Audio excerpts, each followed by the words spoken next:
1893 April ମାସରେ ଗାନ୍ଧିଜୀ ଯେତେବେଳେ ଦକ୍ଷିଣ ଆଫ୍ରିକା ଡରବାନକୁ ଯିବା ପାଇଁ ଜାହାଜରେ ବାହାରିଲେ, ସେତେବେଳେ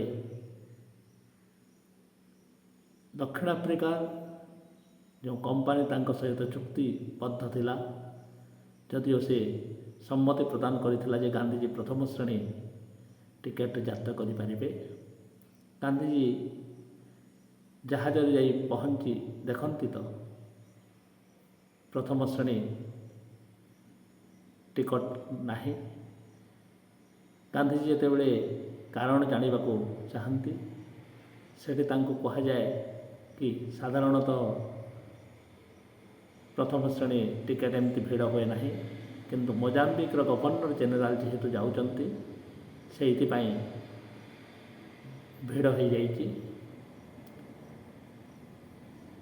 ତେଣୁ ଗାନ୍ଧିଜୀଙ୍କୁ କୁହାଗଲା ସେ ଡେକ୍ରେ ବସିକରି ଯାତ୍ରା କରିପାରିବେ, କିନ୍ତୁ ଗାନ୍ଧିଜୀ ଚିନ୍ତା କଲେ ସେ ଜଣେ ବାରିଷ୍ଟର ହୋଇ ଡେକ୍ରେ ବସିକି କେମିତି ଯିବେ। ତେଣୁ ସେ ଜାହାଜର ବରିଷ୍ଠ ଅଧିକାରୀଙ୍କ ସହିତ ଆଲୋଚନା କଲେ।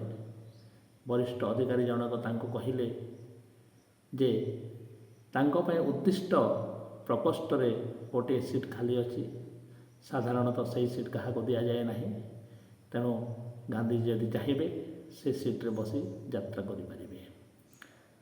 ପରିଶେଷରେ ଗାନ୍ଧିଜୀ ସେଥିରେ ସହମତି ପ୍ରକାଶ କଲେ ଏବଂ ଉକ୍ତ ସିଟ୍ରେ ବସି ଯାତ୍ରା କଲେ।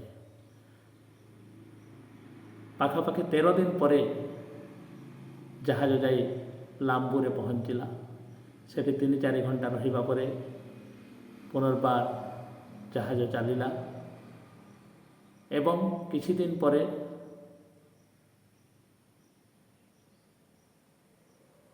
ଜାଞ୍ଜିବାର ଏବଂ ମୋମ୍ବାସାରେ କିଛି ଦିନ ଅଟକିଲା ପରେ ଯାଇ ମେ ମାସରେ ଦକ୍ଷିଣ ଆଫ୍ରିକା ଡରବାନରେ ଯାଇ ଜାହାଜ ପହଞ୍ଚିଲା।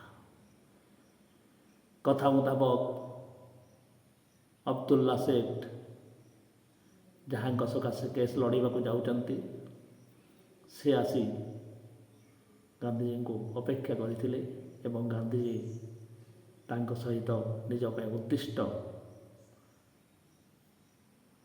ସ୍ଥାନକୁ ଗଲେ। ଗାନ୍ଧିଜୀଙ୍କ ପାଇଁ ଉଦ୍ଦିଷ୍ଟ ଗୃହଟି ଅବଦୁଲ୍ଲା ସେଠଙ୍କ ଘରକୁ ପ୍ରାୟ ଲାଗିକି ଥାଏ।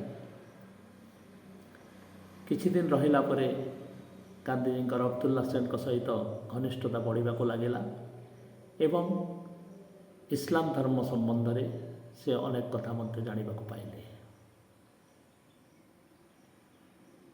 ଗାନ୍ଧିଜୀ ଯେଉଁ କେସ୍ ଲଢ଼ିବା ପାଇଁ ଯାଇଛନ୍ତି, ସେହି ମକଦ୍ଦମା ସମ୍ବନ୍ଧରେ ଯେତେବେଳେ ଅନୁଧ୍ୟାନ କରି ଦେଖିଲେ, ପଇସାପତ୍ର ଭାଗବଣ୍ଟାକୁ ନେଇ ସେ ମକଦ୍ଦମାଟା ଥିଲା ଏବଂ ଅବଦୁଲ୍ଲା ସେଠ ଏବଂ ତାଙ୍କ ଆତ୍ମୀୟଙ୍କ ମଧ୍ୟରେ ସେଇ ଯେଉଁ ବିବାଦଟା ଥିଲା, ସେ ଦେଖିଲେ ଯେ କୋର୍ଟ ମାଧ୍ୟମରେ ଯେଉଁ ବିଚାର ବ୍ୟବସ୍ଥା ଅଛି, ସେହି ମାଧ୍ୟମରେ ତାହା କେବେ ସମାଧାନ ହୋଇପାରିବ ନାହିଁ।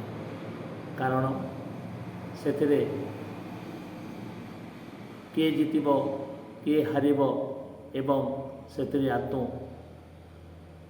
ସନ୍ତୋଷ ମିଳିବ ନାହିଁ।